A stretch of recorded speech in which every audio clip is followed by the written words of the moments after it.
Oke, shalom, selamat pagi. Kita bersyukur, berterima kasih pada Tuhan. Pagi hari ini kita boleh bangun lagi dengan tubuh yang diberkati, dengan kekuatan kesehatan yang baru yang datang kepada Tuhan. Kita bersyukur, kita berterima kasih buat kebaikan, buat kemurahan, buat kasih setia Tuhan yang terus Tuhan nyatakan dalam hidup kita. Kita bersyukur pagi hari ini kita bangun dengan tubuh yang sehat dan kuat, dan kita boleh memasuki hari lagi yang baru di akhir pekan minggu ini.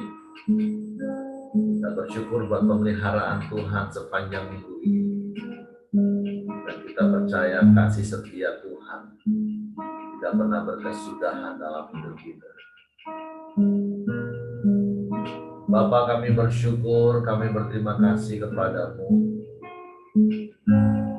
Terima kasih buat sepanjang malam tidur nyenyak yang kau berikan bagi kami. Pagi ini kami boleh bangun dengan tubuh yang diberkati, dengan kekuatan kesehatan yang baru yang datang daripada-Mu. Kami bersyukur, kami berterima kasih buat penyertaan-Mu sepanjang minggu ini, sehingga kami boleh ada di akhir minggu ini lagi. Kami boleh menikmati pemeliharaan-Mu, menikmati penyertaan-Mu, menikmati setiap berkat-berkat-Mu sepanjang minggu. Dan kami bersyukur karena sedetik pun Engkau tidak pernah meninggalkan kami. Sedetik pun Engkau tidak pernah membiarkan kami. Engkau selalu ada bersama dengan kami. Kami bersyukur kepadamu. Bahkan kami percaya sepanjang umur hidup kami, penyertaan-Mu ajaib bagi kami. Terima kasih Bapa yang baik.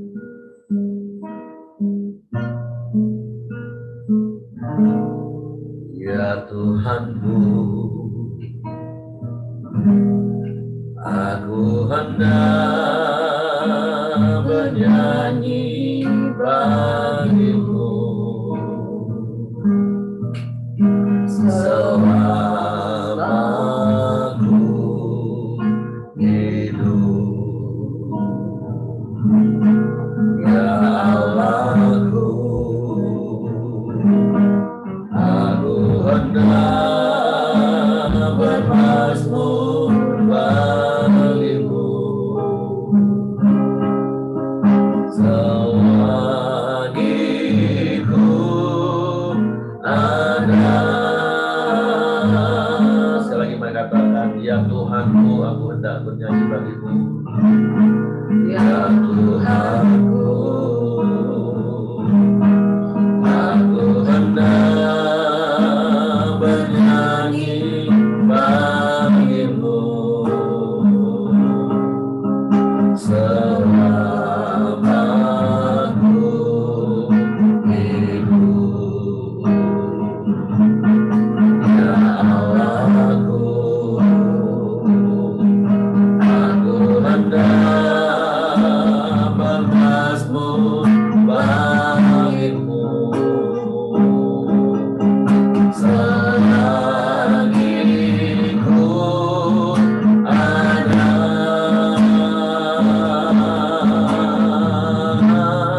Inilah yang ku renungkan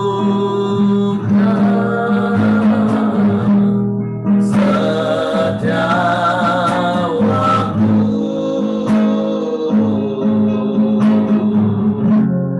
Nyanyian pujian dan pengagungan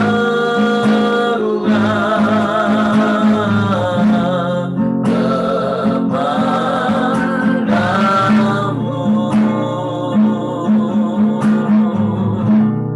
Biarlah manis dengan Tuhan, manis kau dengan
bagi kami Tuhan. Kami bersyukur, kami memuji nama-Mu.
Engkau yang layak disembah,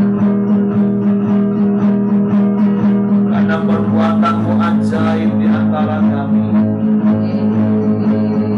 Sebab Engkau Allah di atas segala Allah.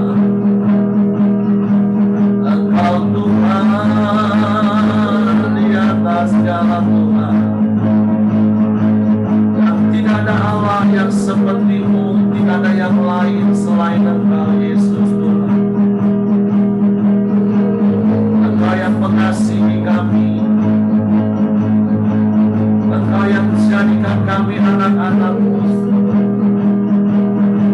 menjadi umat milik-Mu yang telah Kau tebus. Kami bersyukur, kami bersyukur, bahkan Kau berikan Roh Kudus-Mu bagi kami untuk menuntun kami kepada seluruh kebenaran-Mu, sehingga kami tidak tersesat di dalam dunia yang gelap, tapi kami boleh berjalan di dalam jalan-jalan-Mu Tuhan. Sebab Roh Kudus pegang tangan kami, tuntun hidup kami, sehingga kami berkenan kepada-Mu. Haleluya, haleluya, haleluya, haleluya, haleluya.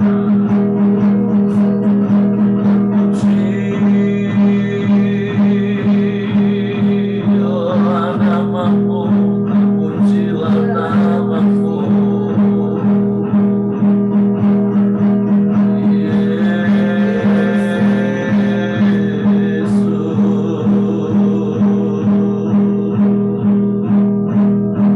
Terima kasih Bapa yang baik.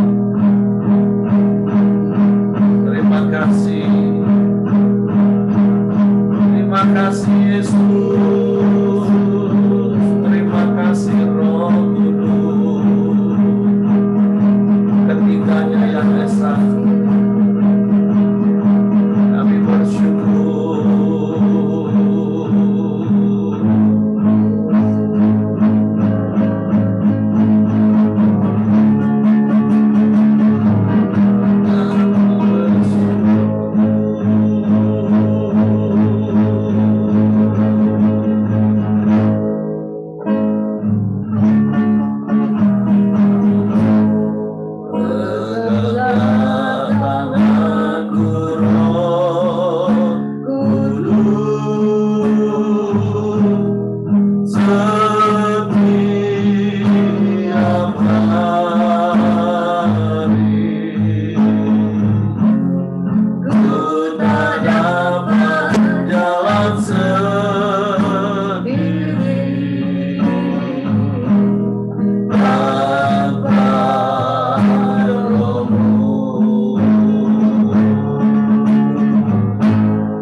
Bersyukur buat karya salib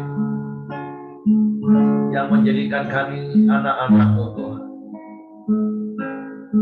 Kami bersyukur Kau berikan Roh Kudus-Mu bagi kami untuk menuntun, memimpin langkah kami setiap hari kepada jalan-jalan kebenaran firman. Sehingga semakin hari hidup kami semakin kudus, semakin berbeda dengan cara hidup orang dunia. Karena kami terus mengalami pembaharuan budi, sehingga hidup kami menjadi bukti kebesaran-Mu. Karena kami hidup sesuai dengan firman-Mu. Sebab itu Roh Kudus pegang tangan kami, tuntun jalan kami, sehingga kami tidak menyimpang ke kanan dan ke kiri, tapi kami terus berjalan di dalam jalan-jalan-Mu. Bapa, kami bersyukur kepadamu pagi hari ini. Terima kasih Kau mengasihi kami. terima kasih Engkau baik bagi kami. Engkau nyatakan kasih setiamu setiap hari dalam hidup kami. Engkau limpahi kami dengan kebaikan-kebaikan dan kemurahan. Engkau pelihara hidup kami. Engkau berkati hidup kami. Dan Engkau buat kami berhasil di dalam setiap langkah hidup kami. Sekali kami bersyukur untuk sepanjang minggu yang boleh kami lewati bersama-Mu Tuhan. Dan kami percaya sepanjang minggu bersama-Mu kami telah melakukan perkara yang besar. Sehingga Engkau dipermuliakan dalam hidup kami. Bahkan orang-orang boleh melihat secara nyata kasih dan kuasa-Mu dalam hidup kami. Bapa, kami bersyukur, kami berterima kasih kepada-Mu. Engkau baik, Engkau sungguh baik, Engkau sangat baik bagi kami. Kami bersyukur pagi hari ini kami mau siapkan lagi hati kami untuk ditaburi dengan benih firman-Mu. Sebab Roh Kudus tolong kami untuk mengerti firman-Mu. Untuk kami memahami firman-Mu. Sehingga kami percaya firman-Mu. Dan kami melakukan firman. Dalam nama Yesus Tuhan, kami sambut firman-Mu pagi hari. Haleluya, haleluya, haleluya. Amin. Oke, silakan. Shalom Bapak Ibu semua, selamat pagi. Shalom. Syukur kita boleh ada lagi pagi ini ya. Kembali kita akan meneliti firman Tuhan. Kita bersyukur ada Koran Geo. Kita semakin belajar tentang firman Tuhan. Kalau kita baca sendiri, kita pasti bacanya satu perikop. Oh, ini tentang percakapan Nikodemus. Sudah selesai. Tapi melalui Koran Geo kita bisa belajar ayat per ayat. Terus kita juga bisa tahu siapa itu Nikodemus. Dia tidak banyak disebutkan dan dia hanya ada di Injil Yohanes ini.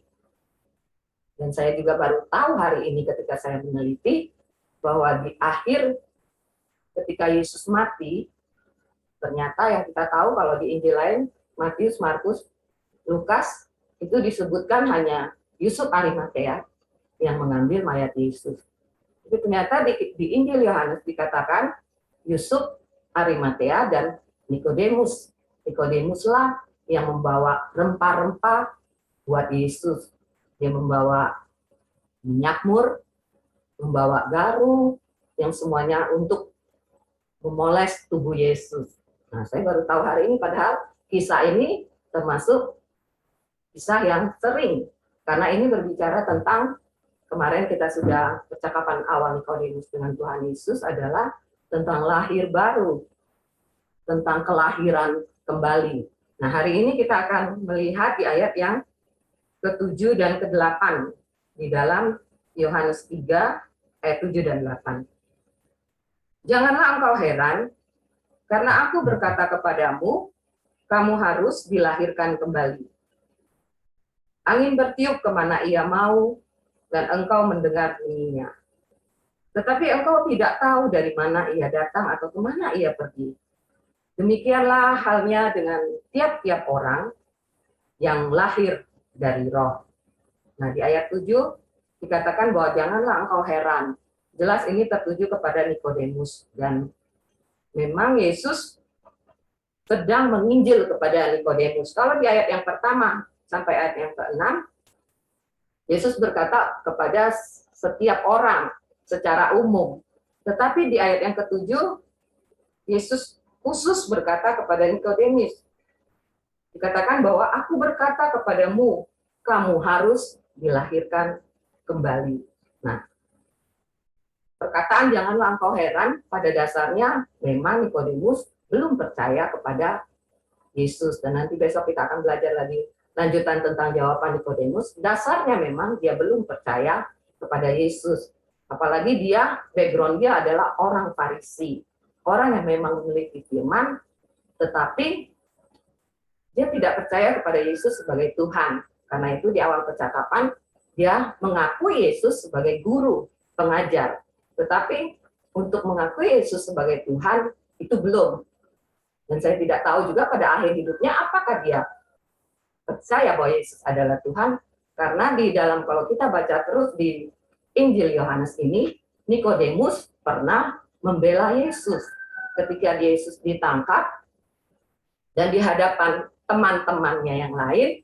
Teman-temannya itu sempat menyindir Nikodemus. Teman-temannya berkata, apakah sekarang ada orang Farisi yang menjadi percaya kepada Yesus? Teman-temannya menyindir seperti itu karena Nikodemus membela Yesus ketika dia mau ditangkap. Nah, jadi di dalam perikop ayat 7 ini, dasarnya memang Nikodemus itu belum percaya kalau Yesus itu adalah Tuhan. Karena itu Yesus bilang, kamu harus dilahirkan kembali. Dan juga orang-orang Farisi itu tidak percaya tentang hal-hal supranatural. Karena berbicara tentang lahir baru, Bapak Ibu, ini termasuk hal supranatural. Karena ini dikerjakan oleh Roh. Kalau di dalam Yohanes 1, di ayat yang ke-12-13, itu jelas dibuat perbedaan kelahiran kita yang pertama, yang dari daging.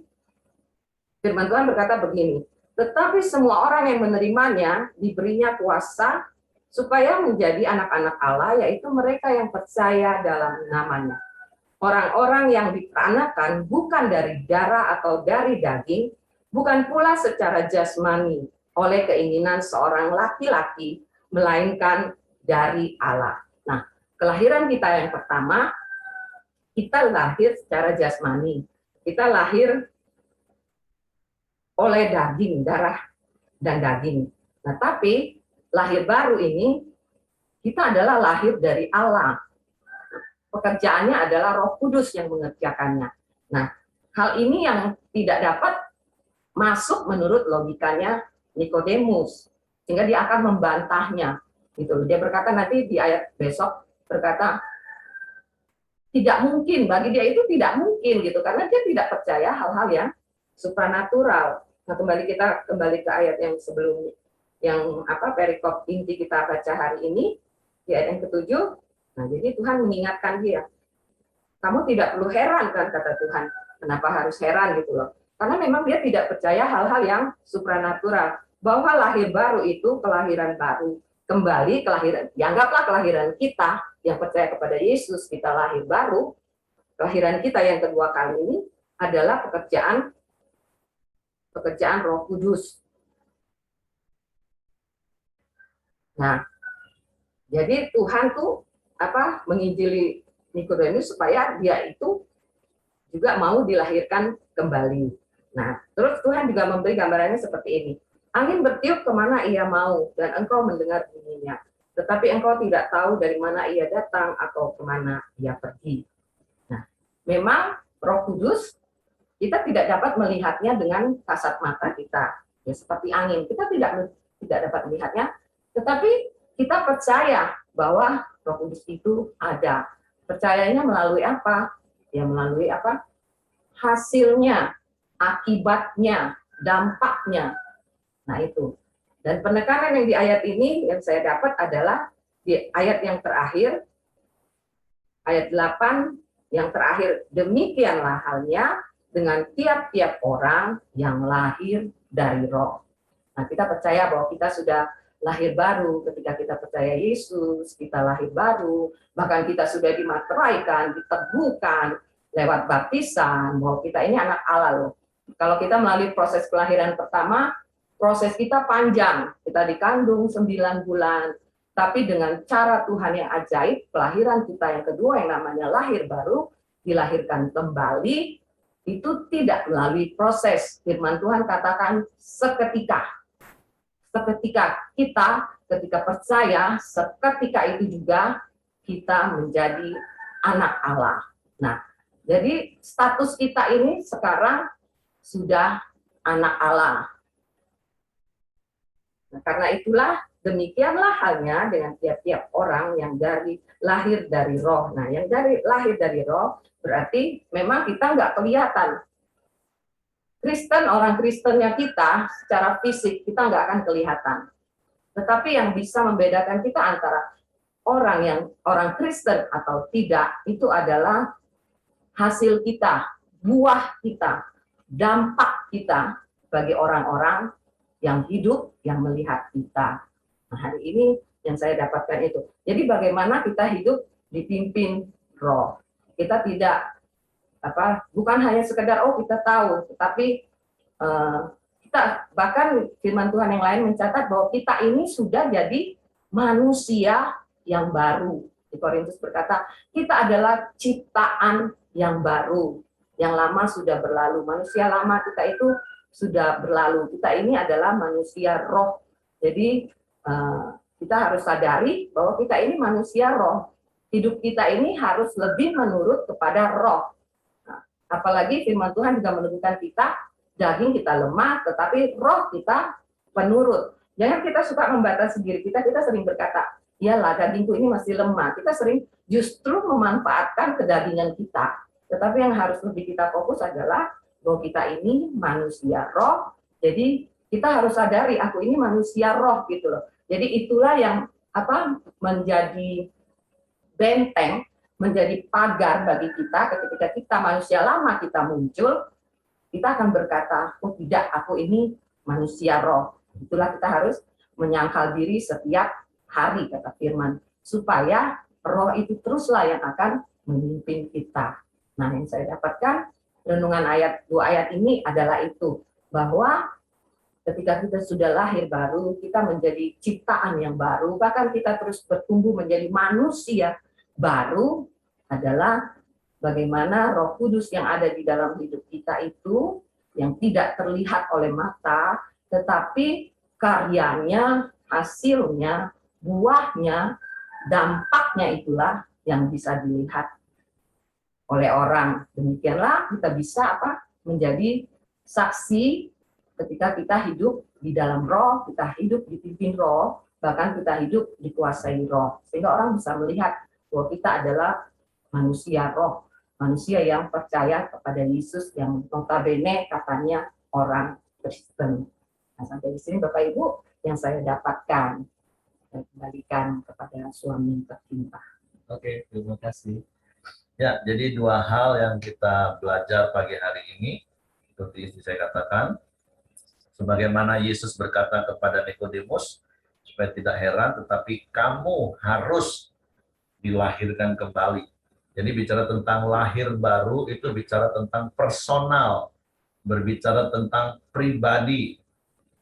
Jadi setiap kita, saya percaya, sudah secara pribadi mengambil keputusan untuk mengakui dan menerima Yesus sebagai satu-satunya Tuhan dan Juru Selamat, sehingga kita diberi hak untuk menjadi anak-anak Allah.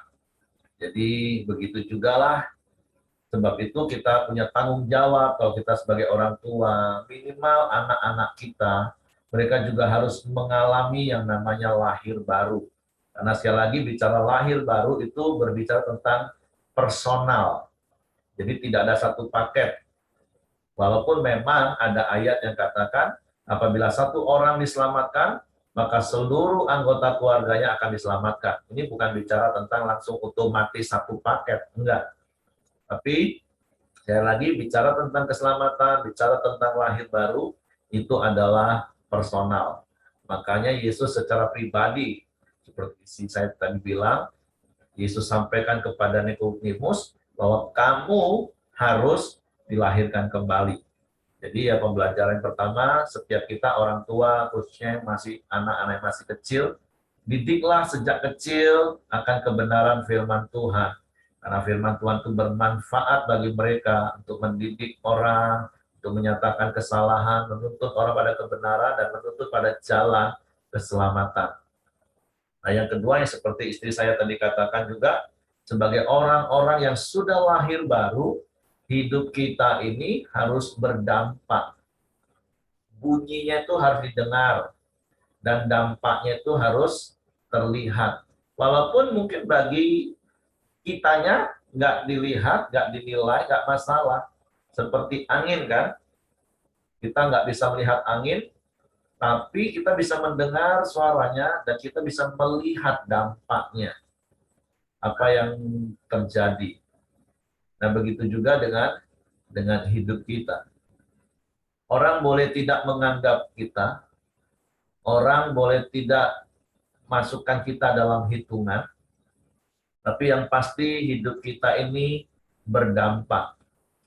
Hidup kita ini menjadi berkat. Karena ayat yang terakhir seperti istri saya katakan, demikianlah halnya dengan tiap-tiap orang yang lahir dari roh. Jadi setiap kita orang-orang yang lahir dari roh, cara hidupnya harus seperti itu. Makanya seperti lagu yang kita naikkan tadi juga, makanya setiap hari yuk kita minta supaya Roh Kudus yang sudah diberikan dalam hidup kita itu memimpin, menuntun. Karena seperti istri saya tadi tekankan berkali-kali bahwa ingat kita ini manusia roh yang punya jiwa dan tinggal dalam daging. Jadi esensi utama hidup kita ini makhluk roh. Jadi jangan mengedepankan daging sehingga seperti istri saya tadi bilang dikit-dikit daging kan lemah Pak, menjadi sebuah alasan untuk kita terus jatuh bangun dalam kedagingan. Paulus katakan bahwa manusia lahiriah kita ini akan semakin merosot, tetapi manusia batinnya kita, manusia roh itu harus dibaharui dari hari ke sehari. Dan Paulus katakan kepada jemaat di Galatia, itu kita yang harus memberi diri dipimpin oleh roh. Artinya kita yang harus menyatakan ketaatan kita, menyatakan kesetiaan kita.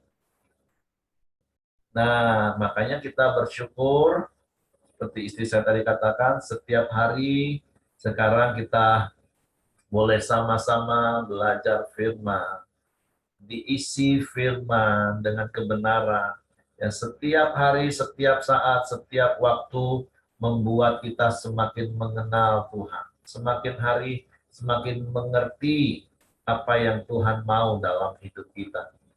Karena sekali lagi ada Roh Kudus yang sudah diberikan kepada kita, yang diam dalam hidup kita selama-lamanya. Jadi sekali lagi saya mau katakan juga, setiap orang yang lahir dari air dan roh, yaitu lahir baru, Roh Kudus itu ada dalam hidup kita, dan Roh Kudus itu nggak keluar masuk dalam hidup kita. Sekali lagi saya pernah sampaikan, bagaimana kalau kita bicara tentang peta zaman, zaman Bapa, zaman Anak, dan zaman Roh.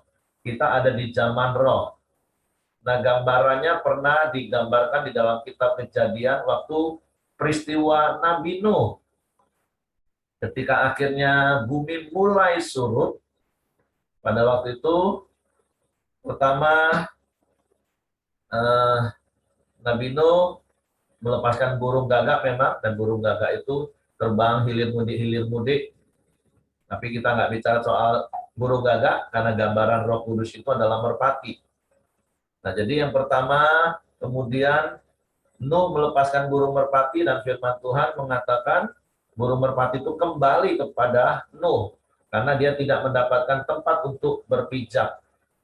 Nah, itu gambaran di zaman Bapa.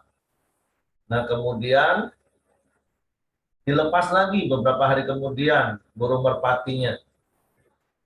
Dan kemudian dia kembali dengan membawa pohon zaitun di paruhnya. Tapi masih tetap kembali. Dan yang ketiga, burung merpati itu dilepas dan tidak kembali lagi. Nah, itu bicara tentang karya Roh Kudus sepenuhnya.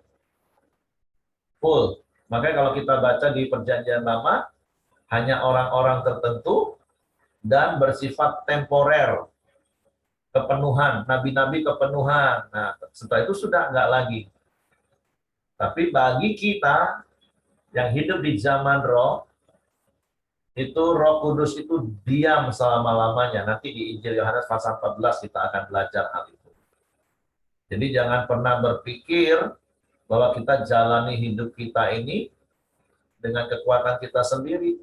Sehingga seperti istri saya tadi katakan, sering kali bahkan orang Kristen ngomong katakan, aduh daging ini lemah Pak.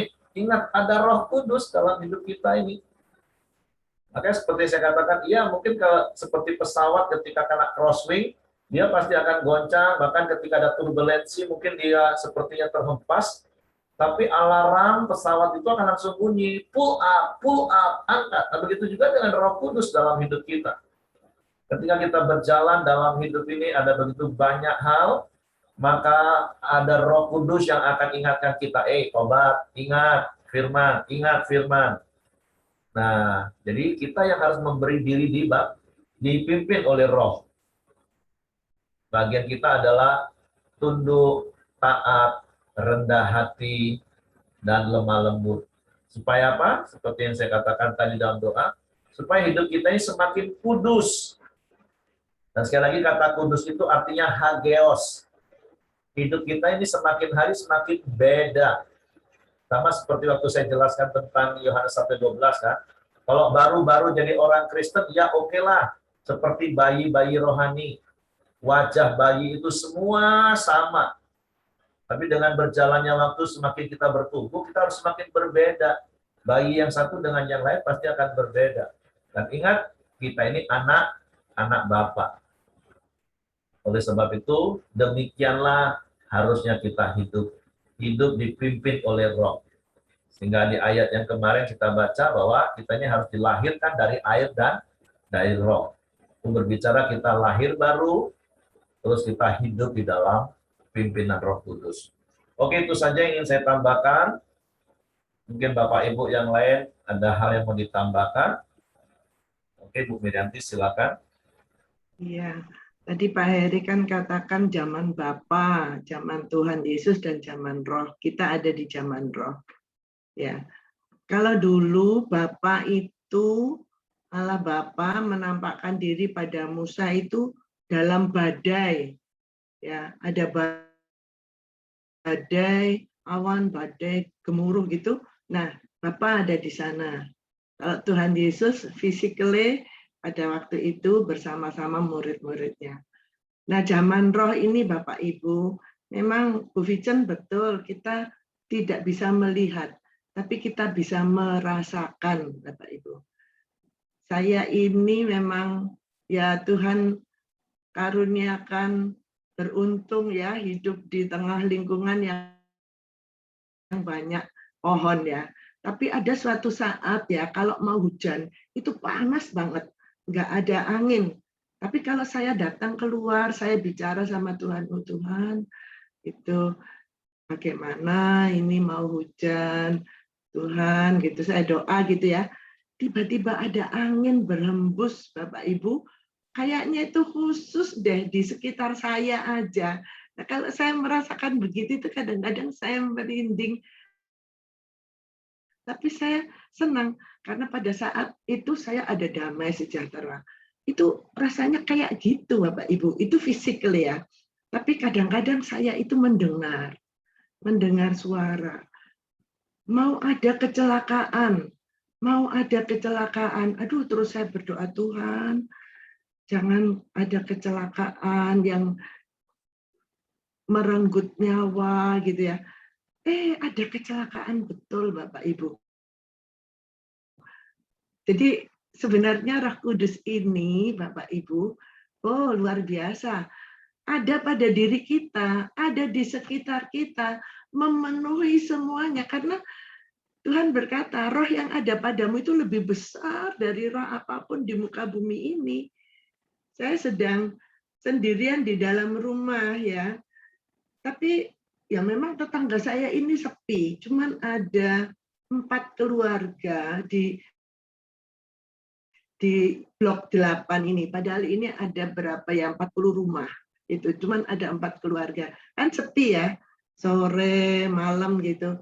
Tapi saya merasakan kehadiran Roh Kudus. Nah, inilah zaman Roh itu Bapak Ibu. Memang dapat kita rasakan kok. Demikian yang ingin saya saksikan. Terima kasih, Pak Heri. Oke, terima kasih. Jadi Bukan saja hidup kita dirasakan oleh orang lain, tapi dari ayat ini dan seperti apa yang istri saya dan Ibu Miriati katakan, kita harus merasakan Roh Kudus itu ada dalam hidup kita. Dan bukan hanya sekedar dirasa, tapi harus ditaati ketika Roh Kudus mengingatkan kita, ketika Roh Kudus menegur kita, bahkan ketika Roh Kudus menuntun memimpin kita, yuk taat supaya hidup kita semakin serupa dengan Kristus. Oke, kalau tidak ada lagi, saya serahkan kepada Hengki. Mari kita masuk dalam doa kita. Silakan, Cek Karorin. Mari teman-teman kita berdoa. Saya akan doa syafaat dulu.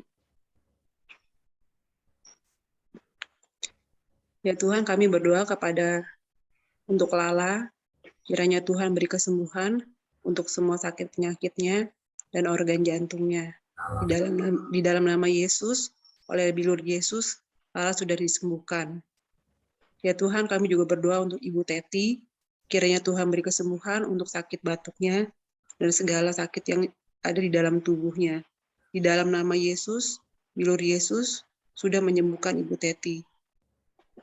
Ya Tuhan, kami juga berdoa untuk bangsa Indonesia, agar semakin hari virus corona dan semua penyakit lainnya ya Tuhan, ini dapat hilang lenyap dari Indonesia, dan tolonglah agar virus corona ini ya Tuhan dapat hilang dari muka bumi ini.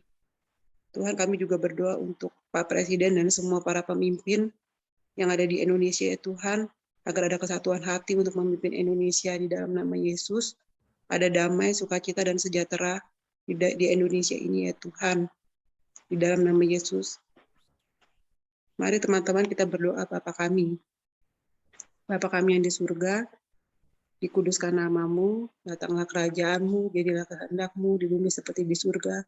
Berilah kami pada hari ini makanan kami yang secukupnya, dan ampunilah kami akan kesalahan kami, seperti kami juga mengampuni orang yang bersalah kepada kami. Dan janganlah masukkan kami ke dalam pencobaan, tetapi lepaskanlah kami daripada yang jahat, karena Engkau yang mempunyai kerajaan, kuasa, dan kemuliaan sampai selama-lamanya. Amin.